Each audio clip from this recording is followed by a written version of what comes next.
भी राजाओं को एक चीज मिलती थी, प्रिवी पर्स। क्या मिलते थे? फिर आई इंदिरा गांधी। कौन आई? और इंदिरा गांधी ने आकर, मित्रों मैं सबके खाते में 15-15 लाख रुपए दूंगी। ये डायलॉग पहली बार इंदिरा गांधी का है, मोदी जी ने बहुत बाद में दिया। ये डायलॉग पहले किसने दिया था? ये इंदिरा गांधी का डायलॉग है कि मैं तुम्हारे खातों में रुपए भेजूंगी सबके। तो लोगों ने कहा मैडम कैसे रुपए भेजोगे? कि जो पैसे वाले लोग हैं उनके रुपए छीन छीन के तुम्हें देती जाएगी। तुम्हारी बैंकिंग शुरू होगी, इकोनॉमी बैंकिंग होगी, एक बड़ा बैंकों का राष्ट्रीयकरण। इंदिरा गांधी ने 14 बड़े बैंकों का क्या कर दिया था? ये क्या है? लोगों ने कहा कैसे भेजोगे? देखो अभी पीएनबी वाले को बुलाया, पीएनबी वाला इधर आ रहा है। पीएनबी वाला आया, कहा ये 200 करोड़ रुपए पकड़ घर जा, आज से तेरा बैंक हमारा है। तेरा प्राइवेट बैंक था, अब से क्या है ये गवर्नमेंट। उसने कहा मैडम पर मेरे इसमें 500 करोड़ रुपए लगेंगे। थप्पड़ मारूंगी मैं, लगे में 500 करोड़। 200 करोड़ उठा, भाग यहां से। ये बैंकों का राष्ट्रीयकरण है। ये क्या है? प्राइवेट बैंक सारी क्या बना दी गई? सरकारी। सरकारी मतलब जनता की। तो कहा देख लो तुम्हारे खाते में आ गए रुपए, ये अंदर पड़े सेफ है तुम्हारे। तो 14 बड़े बैंकों का इंदिरा गांधी ने क्या कर दिया था? 6 फिर कर गई थी। 1980 में 6 वापस कर दी थी इंदिरा गांधी ने। तो ये कहा कि देख लो तुम्हारे खाते में पैसे आ रहे हैं। फिर इंदिरा गांधी ने और कहा कि और बताओ कौन कौन है रुपए वाले। कहा साहब राजा महाराजाओं को क्या मिलती है? पेंशन। 26वां संविधान संशोधन 1971 राजा महाराजाओं की पेंशन समाप्त कर दी गई। कौन से संविधान संशोधन द्वारा? कब लाया गया? 1971। दो चीजें कि पद समाप्त कर दिए 56 में, पेंशन समाप्त कर दी 71 में। क्या समाप्त कर दी गई? पेंशन। पद समाप्त किए तब तो राजा इतना कुछ नहीं बोले। 71 में जब पेंशन समाप्त की ना, तो राजाओं ने कहा कि भारत सरकार ये नहीं चलेगा। जयपुर के राजा ने कहा कि भाई एसएमएस हॉस्पिटल और एसएमएस स्टेडियम मेरे हैं, मैंने राजस्थान सरकार को यूं ही दे दिया कि रख लो। जोधपुर के राजा ने कहा कि हाईकोर्ट वाली बिल्डिंग है ना जिसमें राजस्थान का हाईकोर्ट चलता है, वो मेरी है। राइट टू प्रॉपर्टी है भारत के संविधान में, तो ये प्रॉपर्टी सारी मेरी है, लेकिन मैंने भारत सरकार को दे दी, रख लो यार, तुम रख लो, मैं क्या करूंगा, इतने बढ़ेगा, अब मुझे वापस दो। तो खूब सारे राजाओं ने मुकदमे कर दिए भारत सरकार पे कि भारत सरकार हमारी संपत्ति खा गई, और कई मुकदमे राजाओं के पक्ष में आ गए। इसलिए अब राजस्थान सरकार को हाईकोर्ट खाली करना पड़ रहा है। इसलिए राजस्थान सरकार नई बिल्डिंग बना ली। जोधपुर के राजा ने मुकदमा जीत लिया हो, हाईकोर्ट की बिल्डिंग अब मेरी है। राजस्थान सरकार अपने डेरे डंडू उठाए यहां से और कहीं जाए। आप क्या करोगे इस बिल्डिंग आगे? मैं भले गोरों को बिठा के चाय पिलाऊं, अंग्रेजों को बुलाऊंगा और यहां चाय पिलाऊंगा बिठा के, लेकिन तुम्हें तो ये बिल्डिंग नहीं दो। ये सारे काम इस प्रिवी पर्स के बाद, जब ये प्रिवी पर्स बंद किए गए थे तब ये सारे काम हुए थे। कहते हैं कि जब राजाओं को प्रिवी पर्स देने की बात आई थी तो संविधान सभा में भी कई लोगों ने कहा था भाई किस बात की पेंशन, क्यों पेंशन, कोई पेंशन नहीं देंगे। तो वल्लभ भाई पटेल ने कहा था कि यदि राजाओं को प्रिवी पर्स नहीं दिए गए तो मैं संविधान सभा छोड़ दूंगा। इन राजाओं से मैंने बातचीत की है, ये राजा अपना सब कुछ देने के लिए तैयार है।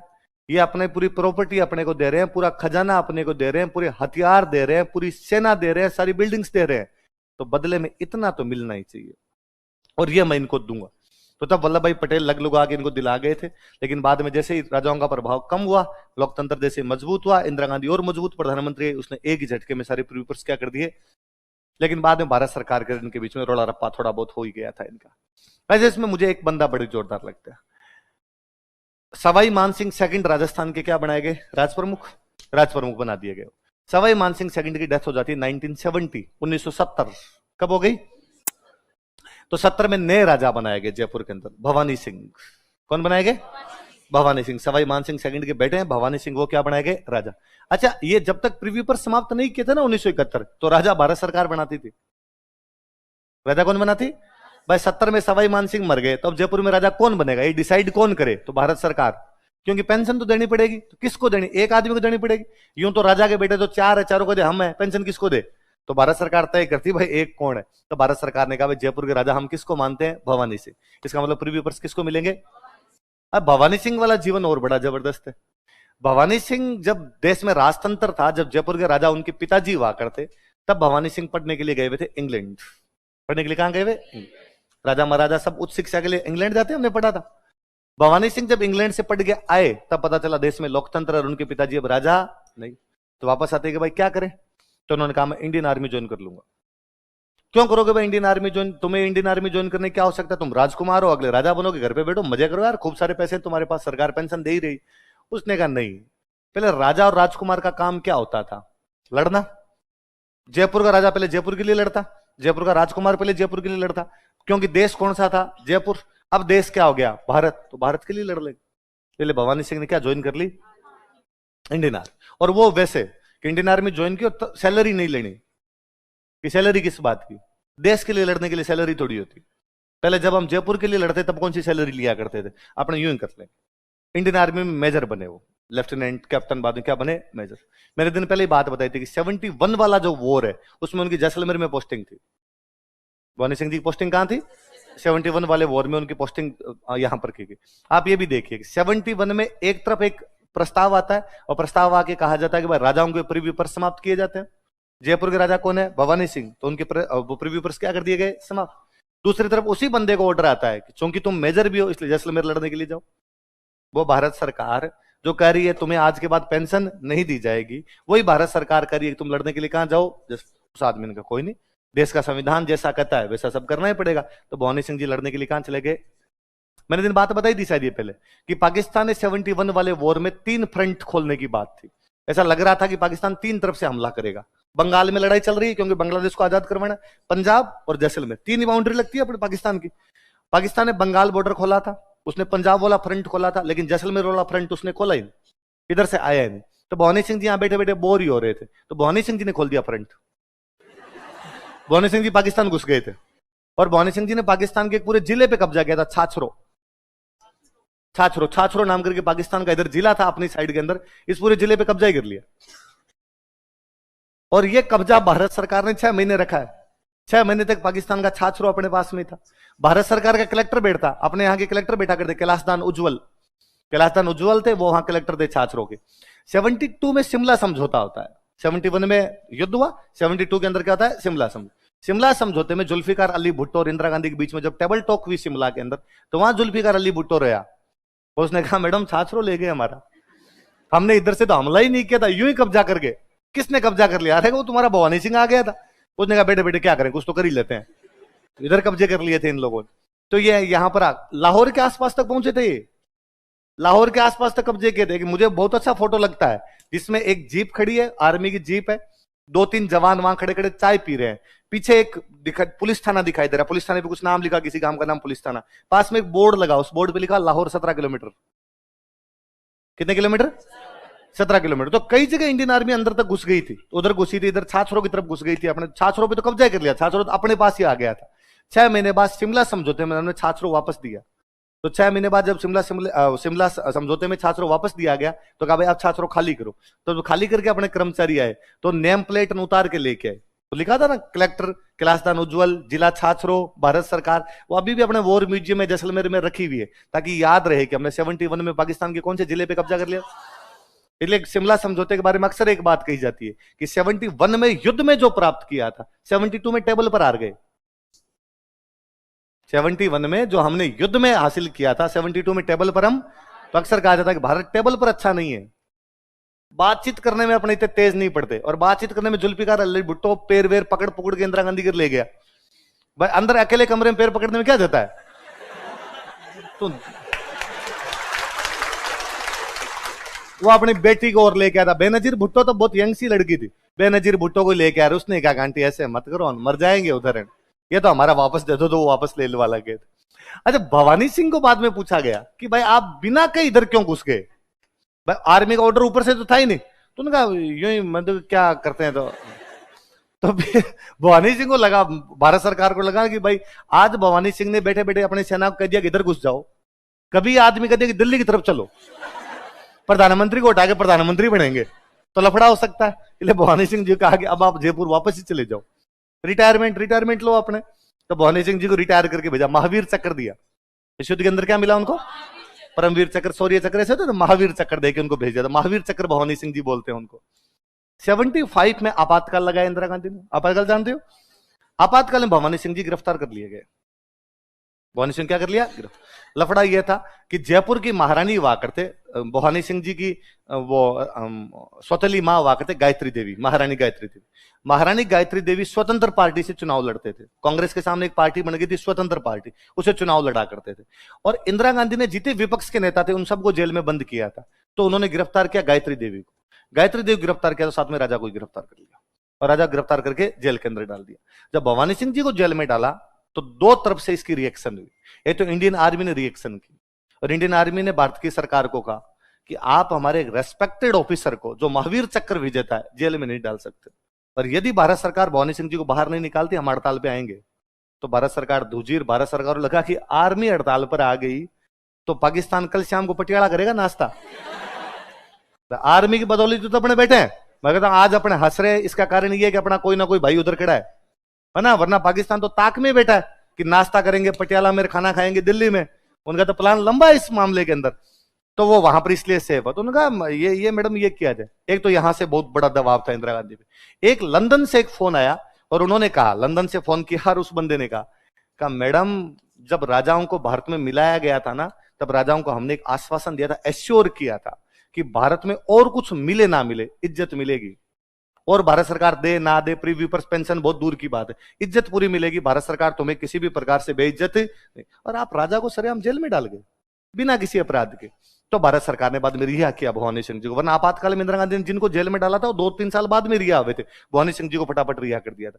लंदन से वो फोन करने वाला आदमी था लॉर्ड माउंटबेटन। वो बंदा कौन था? Lord Mountbatten. उस घटना के, उस फोन के थोड़े दिन बाद में एक बम विस्फोट में मर जाता है। बम विस्फोट के अंदर वो अपने एक फार्म हाउस था, वहां पिकनिक मनाने के लिए गया हुआ था और वहां बम विस्फोट कर गए थे आतंकवादी, उसके अंदर वो मर गया था। तब आयरिश आंदोलन और वो चल रहे थे उनके उधर, तो उसमें वो काम आ गया था उधर माउंटबेटन। पर माउंटबेटन बेचारा काम आने का मतलब मरना होता है, काम आने का मतलब क्या होता है? युद्ध में लड़ते हुए मारा जाना, इसको क्या बोलते हैं हिंदी में? काम आना। तो उधर काम ही आया बेचारा, और तो क्या हो। तो और वास्तव में सच्ची सच्ची बात यह है कि भारत की रियासतों का एकीकरण करने वाला एक ही आदमी है, लॉर्ड माउंटबेटन। एकीकरण करने वाला आदमी कौन है? Lord Mountbatten. ये तो वो सीधी सी है जी, आपकी मान डाकण कुणक है, तो हम बाद में सारा का सारा क्रेडिट वल्लभ भाई पटेल को दे देते हैं, बाकी उस आदमी को क्रेडिट दिया जाना चाहिए। एक दिन मैंने आपको पहले ये बात बताई थी कि यदि माउंटबेटन इतना ही बुरा था या माउंटबेटन ने कुछ ही नहीं किया, तो 47 में जब देश आजाद हो गया तो माउंटबेटन को हमने 1 साल तक गवर्नर बना के क्यों रखा? 48 तक माउंटबेटन यही था। दो देश बने, एक बना भारत, एक बना पाकिस्तान। राष्ट्रपति बनता नहीं था, अपने यहां पे क्या होते? Governor general. जब तक संविधान नहीं बना राष्ट्रपति नहीं होते थे। पाकिस्तान ने अपना गवर्नर जनरल बनाया मोहम्मद अली जिन्ना, प्रधानमंत्री बनाया लियाकत अली। प्रधानमंत्री कौन बने? लियाकत अली। राष्ट्रपति कौन बने या गवर्नर जनरल कौन बने? मोहम्मद अली जिन्ना। भारत के प्रधानमंत्री बने जवाहरलाल नेहरू, लेकिन भारत के गवर्नर जनरल लॉर्ड माउंटबेटन। जिन अंग्रेजों को हम गालियां निकालते हैं कि खा गए, लूट गए, मार गए, बर्बाद कर गए, उसको 1 साल और रखा हमने, जबकि हम चाहते तो उस आदमी को रवाना कर सकते थे। पर नेहरू जी ने इस बात को जानते थे कि राजाओं को यदि कोई राजी रखेगा आदमी, राजाओं का विलय करवाएगा, तो वो आदमी कौन है? और माउंटबेटन ने खूब मीटिंग्स ली, खूब मीटिंग ली, राजाओं को समझाया और उसने कहा कि इधर मैं हूं, मैं बैठा हूं, इसलिए तुम्हें डरने की कोई भी आवश्यकता, तुम तो साइन करो, मैं बातचीत करवाऊंगा भारत सरकार से, मैं बहुत सही से, तुम जो जैसा कहोगे वैसा वैसा तुम्हें करवा दिया जाएगा। इसलिए राजा फटाफट, क्योंकि राजाओं की अंग्रेजों के साथ संधियां थी, अंग्रेजों की राजा बात माना करते थे, इसलिए माउंटबेटन की बातें मान के इधर साइन करके तो भवानी सिंह जी को उधर से माउंटबेटन रिहा करवाता है। 71-72 के आसपास भवानी सिंह जी क्या हो गए? रिटायर हो गए। आपातकाल वाला किस्सा अलग है। 89 में भारत की सेना जाती है श्रीलंका में लड़ने के लिए। कहां जाती है? ये भी एक बड़ा जोरदार किस्सा है जो हम भारत के लोग जानते ही नहीं। श्रीलंका के अंदर 2 प्रकार के लोग रहते हैं श्रीलंका में। एक तो श्रीलंका के लोग रहते हैं जिनको बोलते हैं सिंहली, बहुत बड़े आदमी हुए अपने। श्यामजी कृष्ण वर्मा वह व्यक्ति है जिन्होंने पहली बार इंडियन नेशनल मूवमेंट को विदेशों तक पहुंचाया था। कहां तक पहुंचाया था? श्यामजी कृष्ण वर्मा अपने गुजराती थे, कई दिन यहां मेवाड़ में काम किया, गुजरात की कई रियासतों में काम किया, फिर यहां से चले गए लंदन। कहां चले गए? लंदन जाके इन्होंने वहां सोसाइटी बनाई, इंडियन होम रूल सोसाइटी। कौन सी बनाई? इंडिया को होम रूल दो। होम का मतलब घर, रूल मतलब शासन। इंडिया को घर में शासन करने के अधिकार दिए थे। 1905 में। कब बनाई थी? कौन सी society? Indian home rule society. और वहां इंडिया से जितने लड़के पढ़ने के लिए जाते, लंदन पढ़ने के लिए जाते खूब सारे, उनको अपने पास में बिठा के और समझाना शुरू किया कि अपने को इंडिया के लिए क्या क्या काम करना है। ये इंडियन होम रूल सोसाइटी वो पहली ऐसा संगठन रहा होगा, 1905 में बना, 6 और आ गया 1907। 1907 के अंदर इस सोसाइटी ने लंदन में बैठ के 57 की क्रांति की गोल्डन जुबली बनाई। 57 क्रांति क्या बनाई? कि कौन सी संगठन ने? Indian home rule society. जिसे बनाने वाले कौन थे? इस सोसाइटी के एक मेंबर थे, जिन मेंबर ने बुक लिखी the first war of Indian independence. कौन सी बुक लिखी? The first war of Indian independence. कौन सी बुक? भारतीय स्वतंत्रता का पहला संग्राम, 57 की क्रांति। 57 की क्रांति को पहली बार ये कहने वाले कि वो हमारा पहला स्वतंत्रता संग्राम है, वो सोसाइटी कौन सी है? Indian home rule society. उसके नेता कौन है? वो व्यक्ति जिसने बुक लिखी उनका नाम है वीर सावरकर। क्या नाम है? 1907 में लंदन में बैठ के ये सब बातें करना बहुत बड़ी बात थी। अंग्रेजों को बड़ा गुस्सा है इस बात पर। अंग्रेजों ने बुक बैन कर दी। अंग्रेजों ने क्या कर दी? वो बुक बैन कर दी कि भाई ये बुक भारत में तो कोई पढ़ ही नहीं सकता, क्योंकि उस बुक को पढ़ने पे तो भारतीयों में भावना आती है। हमने 57 में क्रांति की थी और 57 में अंग्रेजों को हम हराने के नजदीक पहुंच गए। ये हमारा आजादी का संघर्ष था। जब अंग्रेज कहते थे कि ना आजादी वाजादी नहीं थी, तो सैनिक विद्रोह था, सिपाही म्यूटिनी बताया था। इसलिए बुक भारत में क्या कर दी गई? बैन। लेकिन वो बुक भारत में 2 बार चोरी छुपे लाके बांटी गई। पहली बार उस बुक को चोरी छुपे लाके बांटने वाले व्यक्ति का नाम है भगत सिंह। क्या नाम है? दूसरी बार उस बुक को चोरी छुपे लाके बांटने वाले का नाम है सुभाष चंद्र बोस। क्या नाम है? तब मुझे कई बार बड़ा अजीब लगता है कि कोई आदमी भगत सिंह की डीपी लगा के सावरकर को गालियां निकाल देता है। किसका मतलब? न तूने सावरकर को पढ़ा, न भगत सिंह को पढ़ा है। भगत सिंह और उसकी बुक बांट रहे थे यहां पर कि साहब इस आदमी की बुक पढ़ोगे तो आजादी की भावना आएगी। सुभाष चंद्र बोस और उस समय उस आदमी की बुक बांट रहे थे कि यार इस आदमी की बुक को पढ़ा जाना चाहिए। अपने वास्तव में वैसे लोग हो गए हैं जिनका पढ़ाई लिखाई से दूर दूर तक कोई लेना देना नहीं। खोड़लापंथी की तिगर वालों, किसी को कुछ भी गालियां निकलवानी वो अपने निकाल दें, जबकि हमने किसी को नहीं पढ़ा। हमने हमारे महापुरुषों की एक की बात नहीं मानी। हमने उन महापुरुषों की पूजा की, लेकिन महापुरुषों की बातों को तो मैं आगे वो कल्चर पढ़ाता हूं तो हमेशा हंसता हूं कि भारत में पहला व्यक्ति जिसने कहा था कि मूर्ति पूजा नहीं करनी चाहिए वो भगवान बुद्ध है। पहले व्यक्ति जिन्होंने मूर्ति पूजा का विरोध किया था वो भगवान। अब अगला सेंटेंस सुनना, भारत का पहला व्यक्ति जिसकी खुद की मूर्ति बनाएगी वो भगवान बुद्ध है। उनके अनुयायियों ने भगवान बुद्ध की इतनी मूर्तियां बनाई कि भगवान बुद्ध ऊपर बैठ के रोते होंगे भयंकर जार जार कि यार मैं मना करके आया था कि मूर्ति पूजा, यहां भगवान बुद्ध की मूर्ति बनाया। ओम बुद्ध देव गणे, बुद्ध की पूजा कर लो। हम मानने वाले लोग तो श्याम जी कृष्ण वर्मा लंदन में लेके गए। फिर इसी संगठन की एक महिला हुआ करती, मैडम भिखाजी कामा। क्या नाम था? जर्मनी का एक शहर पड़ता स्टुटगार्ट। जर्मनी का शहर कौन सा? स्टुटगार्ट शहर में भारत का झंडा फहराती है। 1907 में वहां इंटरनेशनल सोशलिस्ट कॉन्फ्रेंस हुई थी, अंतरराष्ट्रीय समाजवादी सम्मेलन। उसके अंदर भारत का झंडा फहरा के आई थी। तो विदेश में भारत का झंडा फहराने वाली पहली कोई महिला थी तो वो कौन थी? मैडम भिखाजी कामा। वो कौन से संगठन से जुड़ी हुई? Indian home rule society. संगठन किसका? फिर इसी संगठन वालों ने एक दिन एक प्लान और बनाया, और प्लान बनाकर इंडिया में बहुत गलत गलत कानून बनते हैं आजकल। कौन बनाता है? तो ऐसा भारत मंत्री। इंग्लैंड की सरकार में भारत के मामले संभालने के लिए एक मंत्री होता है, उसको क्या बोलते हैं? भारत मंत्री। क्या है? भारत मंत्री जो लंदन रहता है ना, ये यहां से कानून बना के दिल्ली भेजता है, दिल्ली वाले लागू कर देते हैं, और बहुत गलत गलत कानून है अपने। फिर किसी ने कहा ये नहीं बनाता, इसको सलाह देने वाला एक आदमी है, वो सलाह देता तब ये बनाता। कौन है इसका सलाहकार? क्या? कर्जन वाइली। कौन था? कर्जन वाइली नाम करके भारत मंत्री का क्या था? सलाहकार। इसी संगठन का एक लड़का एक दिन गया, धड़ाम धड़ाम धड़ाम गोलियां मारे, मदन लाल धिंगड़ा। क्या नाम था? इस संगठन ने 57 की क्रांति की स्वर्ण जयंती मनाई। इस संगठन ने पहली बार विदेश में भारत का झंडा फहराया। इसी संगठन का मदन लाल धिंगड़ा कर्जन वाइली को गोलियां मार देता लंदन के अंदर। ये संगठन बनाने वाले कौन थे? वो पूरी में हुआ क्या था कि मैं अभी बता रहा था कि भारत में 3 प्रकार की चीज थी, या तो नरम दल था, या गरम दल था, या कौन थे? क्रांतिकारी सारे गिरफ्तार कर लिए गए थे पहले चरण के। जो 1905 के आसपास इन लोगों ने बम फोड़ने शुरू किए थे। 1915 तक इनमें से ज्यादातर क्या हो गए? गिरफ्तार। तो पहले चरण वाले सारे क्रांतिकारी तो गिरफ्तार हो गए, या शहीद हो गए, या फांसी लगा दी गई, कुछ ना कुछ लफड़ा हो गया इनके साथ। दोबारा क्रांतिकारी जागे, वापस जागे। दोबारा क्रांतिकारी जागते 1922 के बाद। कब जागते हैं भाई? 20 में गांधी जी आ गए, और गांधी जी ने कहा 1 साल मेरे को दो, मैं तुम्हें क्या दिलवा दूंगा? आजादी। और पूरी देश की जनता गांधी जी के साथ ही। नरम दल, गरम दल, क्रांतिकारी सारे किसके साथ में? गांधी जी। 1922 में 2.25 साल हो गए, आजादी छोड़ो, आजादी नाम की चिड़िया ही नहीं थी। तो लोगों को समझ में आया कि गांधी जी वाले तरीकों से भी आजादी, और असहयोग आंदोलन गांधी जी ने वापस और ले लिया। तो इन लोगों को, जो युवा थे, उनको वापस लगा कि तरीका एक ही है, बम, वापस बम और पिस्तौल की लड़ाई लड़ी जाए, ईंट का जवाब पत्थर से दिया जाए, तो ही अंग्रेज अपने देश से बाहर जाएंगे, वरना अंग्रेज देश से बाहर। पर वही समस्या, क्रांति के लिए धन की आवश्यकता है। गांधी जी को आंदोलन के लिए बजाज चंदा दे देते हैं, अपने को चंदा कहां से मिले, अपने को चंदा कौन दे, और अपने जाके हम किसी गोली मारेंगे, फिर तो पक्का ही चंदा नहीं मिले। तो इन्होंने कहा कि काकोरी लखनऊ के पास एक स्टेशन है। कहां पर स्टेशन है? का यहां से एक ट्रेन निकलती है, वो इस काकोरी वाले स्टेशन पे थोड़ी धीमे होती है, और उस ट्रेन में सरकार का खजाना है, अपने उसको लूट लेते हैं। इसलिए क्रांतिकारियों ने वो ट्रेन लूट ली। हालांकि धन तो इनको कोई भयंकर मिला नहीं, रुपए मिले 1850, गलत सूचना मिली होगी यार, लूट गए। पर उसके अंदर 4 लोगों को फांसी हुई थी। कितने लोगों को फांसी हुई? राम प्रसाद बिस्मिल, क्या नाम? सरफरोशी की तमन्ना भी हमारे दिल में है, देखना है जोर कितना बाजुए का। रोशन सिंह और राजेंद्र लाहिड़ी, ट्रिपल आर। कौन कौन? राम प्रसाद बिस्मिल, राजेंद्र सिंह और रोशन सिंह और राजेंद्र लाहिड़ी। क्या क्या नाम है?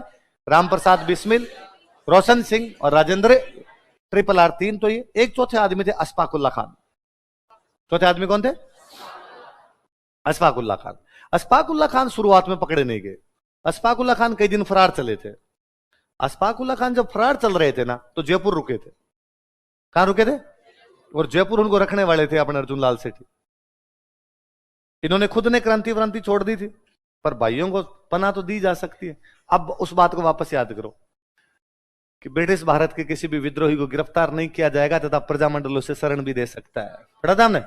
इसका मतलब ये जयपुर वाले नेता उनको शरण तो दिया करते थे। तो अर्जुन लाल सेठी ने किसको शरण दे दी थी?